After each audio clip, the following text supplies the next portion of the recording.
आत्मज्ञान का अधिकारी जो पाप कर्मों से निवृत्त नहीं हुआ है, जिसकी इंद्रियां शांत नहीं हैं और जिसका चित्त असमाहित या अशांत है, वैसे आत्मज्ञान द्वारा प्राप्त नहीं कर सकता।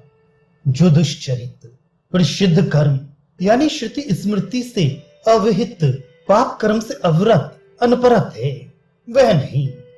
जो इंद्रियों की चंचलता के कारण अशांत यानी उपरति शून्य है, वह भी नहीं। जो असमाहित अर्थात जिसका चित्त एकाग्र नहीं है, जो विक्षिप्त चित्त है, वह भी नहीं। तथा समाहित चित्त होने पर भी उस एकाग्रता के फल का इच्छुक होने के कारण जो अशांत चित्त है, जिसका चित्त निरंतर व्यापार करता रहता है, वह पुरुष भी इस प्रस्तुत आत्मा को केवल आत्मज्ञान द्वारा नहीं प्राप्त कर सकता।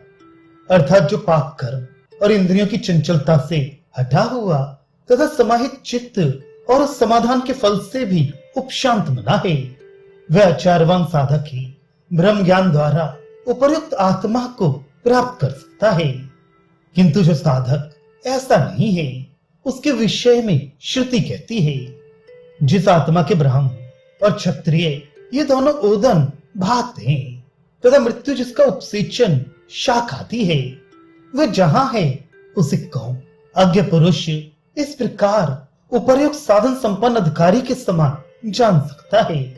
संपूर्ण धर्मों का धारण करने वाले और सबके रक्षक होने पर भी ब्राह्मण और क्षत्रिय ये दोनों वर्ण जिस आत्मा के ओदन भोजन है तथा सबका हरण करने वाला होने पर भी मृत्यु जिसका भात के लिए उपसेचन शाक आदि के समान है, अर्थात भोजन के लिए भी पर्याप्त नहीं है।